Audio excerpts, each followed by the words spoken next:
আপনি একটা কমিটমেন্টে থেকেও আপনি আপনার পার্টনারের প্রতি ডিসলয়াল হয়ে ওই সম্পর্কটাও যেটা আপনার জন্য খুব ভ্যালুয়েবল, যেটা আপনার জন্য খুব প্রেশাস, ওটাকে আপনি আসলে ভেঙে ফেলছেন কিনা। আপনার এই সন্তান যখন টিনেজ হবে বা অলরেডি সে হয়তো টিনেজে, সে আপনাকে কখনো প্রশ্নবিদ্ধ করবে না। উনি যদি আপনার সাথে একটা সময় কাটাতে পারে, আপনাকে উপভোগ করতে পারে, উনি অবশ্যই আরো 2-3 জনকে উপভোগ করতে পারে, আপনাকে যে কোনো সময় আপনার হাত ছেড়ে দিতে পারে।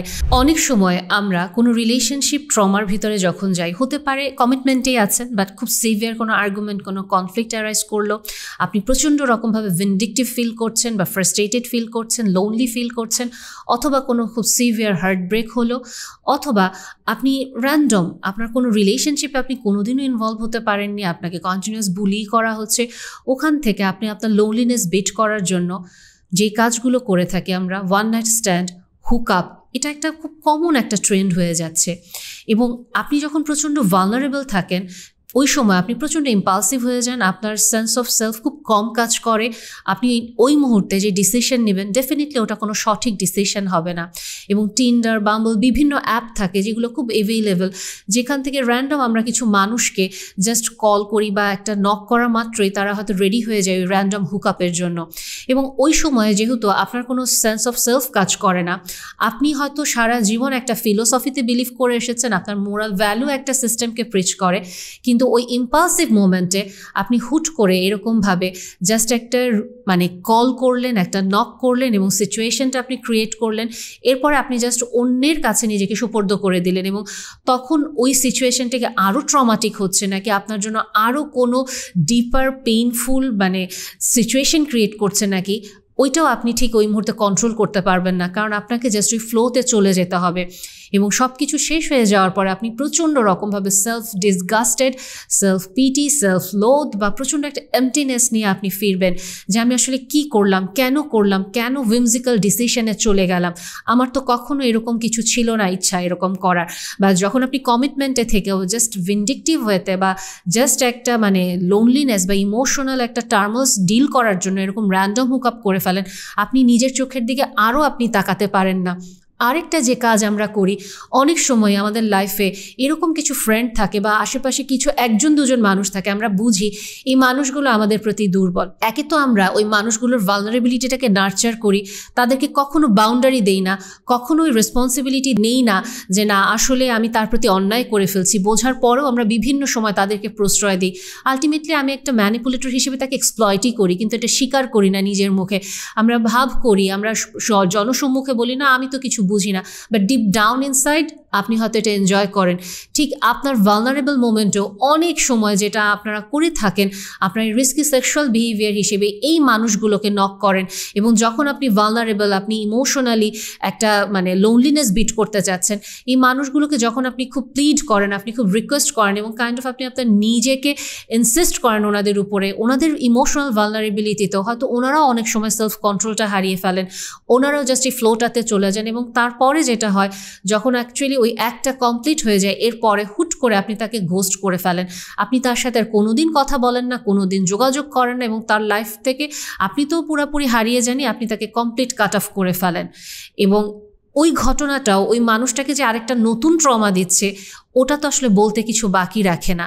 সো এই যে একটা রিস্কি সেক্সুয়াল বিহেভিয়ার, এটাকে আমরা অনেক গ্লোরিফাই করি, অনেকে এটা খুব ফ্যাসিনেটিং একটা কাইন্ড অফ মোমেন্ট হিসেবে ধরে নিই, কারণ বর্তমানে সোশ্যাল মিডিয়া বলেন, টিভি সিনেমা বলেন, এগুলোকে তো আসলে এভাবেই দেখায়, কিন্তু নট নেসেসারি। ওরা যেভাবে স্ক্রিপ্ট করে, ওরা যেভাবে সেটটা রেডি করে, আপনার লাইফেও ঠিক এইরকমই কিছু একটা হবে।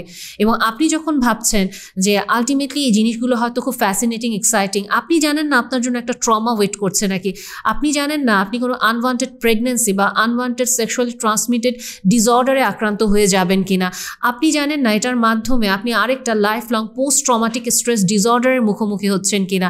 আপনার একটা উইমজিক্যাল ডিসিশন, আপনি একটা কমিটমেন্টে থেকেও আপনি আপনার পার্টনারের প্রতি ডিসলয়াল হয়ে ওই সম্পর্কটাও যেটা আপনার জন্য খুব ভ্যালুয়েবল, যেটা আপনার জন্য খুব প্রেশাস, ওটাকে আপনি আসলে ভেঙে ফেলছেন কিনা। সো এই যে রিস্কি সেক্সুয়াল বিহেভিয়ার বা ওয়ান নাইট স্ট্যান্ড বা হুক আপ যেটাই আমরা বলি, দিন শেষে এটার ফলাফলটা সবসময় আমাদের জন্য খুব খারাপ হয়। এখন আমাকে একটা জিনিস বলেন, আপনি যখন ইমোশনালি খুব ডিভাস্টেটিং একটা মোমেন্টে আছেন, ইমোশনে আছেন, কেন আপনাকে কোপিং স্কিল হিসেবে, কোপিং মেকানিজম হিসেবে এরকম একটা বিহেভিয়ারে যেতে হবে যেটা আপনার জন্য লং টার্মে সাফারিংস ছাড়া কোনো ভালো রেজাল্ট আনবে না?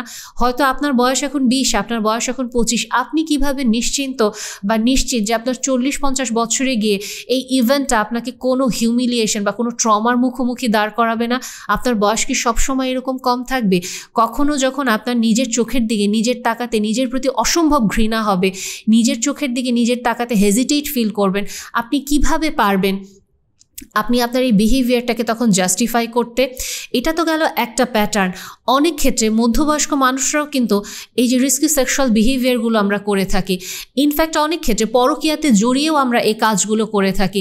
লেটস সে আপনার হাজব্যান্ড হয়তো কোনো একটা ট্রিপে গিয়েছে বা কোথাও হয়তো ওনার ট্যুরের কোনো জব আছে, আপনি জাস্ট whimsically আপনি একটা মানুষের সাথে ইনভলভ হচ্ছেন এবং আপনি আপনার বাসায় তাকে ইনভাইট করে নিয়ে আসছেন এবং আপনি আপনার এক্সট্রা ম্যারিটাল অ্যাফেয়ার থেকে শুরু করে আপনার নিজের চাহিদা পূরণের জন্য আপনার ছোট্ট শিশু বা সন্তান বাসায়, বাট আপনি জাস্ট আপনার নিড ফুলফিল করছেন। আপনি কিভাবে শিওর যে আপনার সন্তান এই সম্পর্কটা সম্পর্কে জানছে না? আপনি কিভাবে শিওর যে আপনার এই সন্তান যখন টিনেজ হবে বা অলরেডি সে হয়তো টিনেজে, সে আপনাকে কখনো প্রশ্নবিদ্ধ করবে না, সে কোনো দিন আপনার জন্য নিজের যে ট্রমা থেকে সে নিজের লাইফে সেটেল ডাউন হতে পারবে না? এরকম কেস আমরা অহরহ দেখি যেখানে বাচ্চারা বলে থাকেন যে আমার বাবা বা আমার মা আমার উপস্থিতিতে বাসায় এরকম একটা ইলিগাল রিলেশনশিপে চলে গিয়েছে, যেখানে আমাকে হয়তো টিভি ছেড়ে দিয়েছে, আমাকে হয়তো ছাদে পাঠিয়েছে বা আমাকে হয়তো পড়তে বসিয়েছে, একটা রুমে আমাকে আটকে রেখেছে, জাস্ট আমার সামনে রুমের ভেতরে সে অপোজিট জেন্ডারের একজনকে নিয়ে যাচ্ছে দিনের পর দিন। এবং এটা ডেফিনেটলি আমার বাবা মার সাথে অন্যায় করা হচ্ছে এবং আমি যদি আমার বাবা মাকে এটা বলিও যে এরকম করা হচ্ছে বাসায়, আমি এটা নিতে পারছি না, অনেক ক্ষেত্রেই কেউ কেউ প্রোটেস্ট করেন, অনেক ক্ষেত্রেই কেউ কেউ বলেন আচ্ছা বাবা এটা তুমি সহ্য করে দাও, এটা তুমি আমাদের হাজব্যান্ড ওয়াইফের ব্যাপার, এটার ভেতরে তোমার ঢুকতে হবে না। এবং এখান থেকে একটা বাচ্চার যে ট্রমা তৈরি হয়ে যাচ্ছে আপনার রিস্কি সেক্সুয়াল বিহেভিয়ারের জন্য, আপনি কি কখনো এটা রিয়ালাইজ করেন? আপনার কি কখনো এই দায়িত্ববোধটা নিজের ভেতরে কাজ করে যে আমি আসলে বাবা বা মা হিসেবে আমার এই সন্তানের সামনে কোন মুখে দাঁড়াবো? আমার সন্তান যদি আমাকে প্রশ্নবিদ্ধ করে তুমি কেনই নোংরা কাজটা করেছো, তোমার নিজের উইশ ফুলফিলের জন্য, নিজের চাহিদা ফুলফিলের জন্য, আপনি কি উত্তরটা দিবেন? আপনি হয়তো বড় জোর ওকে বকা দিয়ে ওর মুখটা বন্ধ করতে পারেন, কিন্তু পরবর্তীতে ওর যে আসলেই মেয়েদের প্রতি বা ছেলেদের প্রতি তীব্র ঘৃণা জন্মাবে না, বিয়ে নামক এই প্রথাটার প্রতি ঘৃণা জন্মাবে না, আপনি কিভাবে জানেন? এবং আরেকটা জিনিস, আপনি তো আপনার সন্তানের জীবন নষ্টই করছেন, আপনি কি আপনার নিজের জীবনও নষ্ট করছেন না? আপনি কি আপনার পার্টনারের সাথে বিট্রেয়াল করে আপনি যেই মানুষটাকে নিয়ে হয়তো একটা রিস্কি মোমেন্টে আপনি একটা এই যে কনসার্ন দিয়ে দিলেন, ইমোশনালি টাইমটা এনজয় করলেন, আপনি কিভাবে শিওর পরবর্তীতে আলটিমেটলি এই মানুষটা আপনাকে কোনো ইমোশনাল ব্ল্যাকমেইল করবে না, এই মানুষটা আপনাকে হার্ট করবে না, এই যেই মানুষটার সাথে আপনি অবৈধ সময়টা কাটালেন এই মানুষটা আপনাকে সোশ্যাল হিউমিলিয়েশনের শিকার করবে না? উনি যদি আপনার সাথে একটা সময় কাটাতে পারে, আপনাকে উপভোগ করতে পারে, উনি অবশ্যই আরও 2-3 জনকে উপভোগ করতে পারে, আপনাকে যে কোনো সময় আপনার হাত ছেড়ে দিতে পারে। বাট আমরা যে কাজটা করি আমরা বুঝতে চাই না, আমরা ভাবি যদিও আমরা বিবাহিত এরপরেও আমি অবৈধ সম্পর্কে গেলে কি হবে, সামনের মানুষটা ঠিকই আমার প্রতি কমিটেড থাকবে। বাট আপনি যে কমিটমেন্ট ব্রিচ করছেন, আপনাকে মানুষটা আসলে রেসপেক্ট করে কিনা, ডিপ ডাউন ইনসাইড সে কি আপনাকে বুঝে কিনা যে আপনি আসলে কত শ্যালো মেন্টালিটির একটা মানুষ আপনি জানেন না। হয়তো এই মানুষটা আপনাকে এই মুহূর্তে বলছে ভালোবাসি, বাট ডেফিনেটলি কোনো দিন যদি তার নিজের আসলে লাইফ সেটেল ডাউন করতে যেতে হয় বা সে যদি আসলে নিজের মতো করে একটা সম্পর্ক তৈরি করতে চায়, সে অবশ্যই আপনাকে ছেড়ে যাবে। তার নিজের যদি বোধোদয় হয় ডেফিনেটলি সে আপনার হাতটা ছেড়ে যাবে। তার আপনি নিজেকে আসলে একটা ট্রমার ভিতরেই নিচ্ছেন, কারণ এই অবৈধ সম্পর্কের তো কোনো বৈধতা নেই। এবং এখান থেকেই আরেকটা যে জিনিস খুব ফ্রিকোয়েন্টলি, লিভ ইন রিলেশনশিপ, বর্তমানে আমরা খুব অহরহ এটা দেখতে পাই। দুজনকে পছন্দ হচ্ছে, ঠিক আছে আমরা দুজন একসাথে থাকা শুরু করব। এবং এখানে আপনার কি মনে হয় যে মানুষ হিসেবে আপনার যে মানুষ হিসেবে আপনি যে একটা সুপিরিয়র ক্রিয়েশন, এখানে কি এটা রেসপেক্ট করা হয়, নাকি কাইন্ড অফ আপনাকে এখানে পণ্য হিসেবেও ব্যবহার করা হয়, বা কাইন্ড অফ বলা যেতে পারে যে কিছু ট্রায়াল প্রোডাক্ট হিসেবে দেয় না, যে আচ্ছা ঠিক আছে দেখো এটা তোমার ভালো লাগে নাকি, যদি ভালো লাগে দেন এটা তুমি পার্মানেন্টলি এটা তুমি একটা বড় কিছু কিনে ফেলো, ইনভেস্ট করো, আর ভালো না লাগলে এটাকে তুমি ছেড়ে চলে দিয়ে এসো। সো যারা আপনি লিভ ইন রিলেশনশিপে আছেন, আপনার কি নিজেকে মনে হয় না আপনি এরকম একটা টেম্পোরারি ট্রায়াল প্রোডাক্ট? কারণ আপনার পার্টনার আপনার সাথে কোনো কমিটমেন্টে নাই, ওনার যখন ইচ্ছা আপনার চেয়ে বেটার অপশন পেলে উনি জাস্ট মুভ অন করবে, আপনাকে উনি সুইচ করে ফেলবে, আপনি ওনাকে আটকাতে পারবেন না, না তুমি তো আমাকে কথা দিয়েছো একসাথে থাকবো না, এই সম্পর্কে বেসিকলি কোনো কমিটমেন্ট নাই। এবং আরও যেই জিনিসটা, আলটিমেটলি আপনি যদি কোনো কারণে ওনার প্রতি ইমোশনালি ইনভলভ হয়ে যান এবং উনি যদি আপনাকে ডিচ করে, আপনি তো এটা নিতে পারবেন না, আপনার ইগো হার্ট হবে, এবং আপনার ইগো হার্ট হওয়ার কারণে আপনি যে কাজটা করবেন, এই যে রিস্কি সেক্সুয়াল বিহেভিয়ার, আপনি পার্টনার চেঞ্জ করতে থাকবেন কন্টিনিউয়াসলি, এবং এটা ছেলে মেয়ে উভয়ের জন্যই প্রযোজ্য। বিশেষ করে মেয়েরা ইমোশনালি বেশি ভালনারেবল হয়ে যায়, এবং এটা সম্পূর্ণ সত্যি কথা। একটা মেয়ে ডেফিনেটলি যখন একটা ইন্টিমেট রিলেশনে যাচ্ছে, তার একটা ইমোশন তৈরি হয়। অনেক ক্ষেত্রে কারো কারো হাইপার সেক্সুয়ালিটি থাকতে পারে, তাদের কথাটা ভিন্ন, তারা হয়তো জাস্ট ওই যে প্রোডাক্টের মতো করে পার্টনার চেঞ্জ করে, বাট বেশিরভাগ ক্ষেত্রে মেয়েরা ইমোশনাল ইনভলভমেন্টে চলে যায়, এবং ওখান থেকে মেয়েদের সাফারিংসটা অনেক বেশি হয়। ছেলেদের ক্ষেত্রেও হতে পারে এটা। সো এখান থেকেও কিছুদিন আগে আর কি একটা আইন পাশ করা হলো, এটা নিয়ে পক্ষে বিপক্ষে বিভিন্ন রকমের কথা দেখলাম, যে বিয়ের প্রলোভনে ধর্ষণ।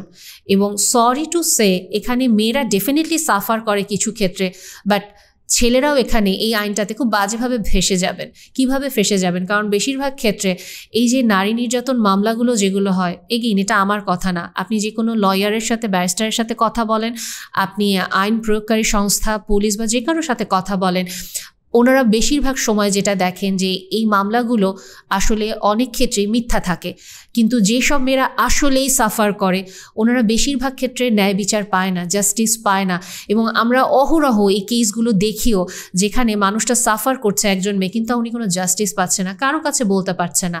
সো যেটা আমি বলছিলাম, আলটিমেটলি আপনারা ছেলেরা যারা এই সম্পর্কগুলোতে জড়াচ্ছেন, ভবিষ্যতে আপনারা খুব বাজেভাবে ফাঁসবেন।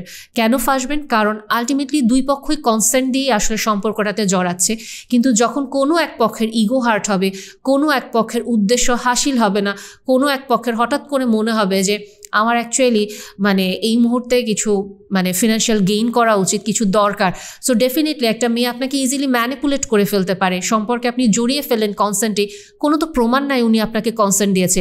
লিখিত কনসেন্ট নিয়ে কি রিলেশনশিপে গিয়েছিলেন, লিভ ইন রিলেশনশিপে, বা লিখিত কনসেন্ট নিয়ে কি ওয়ান নাইট স্ট্যান্ড বা হুকআপে করেছিলেন? এটা তো কোনো লিখিত কনসেন্ট নিয়ে করেন নাই, কোথাও তো নাই।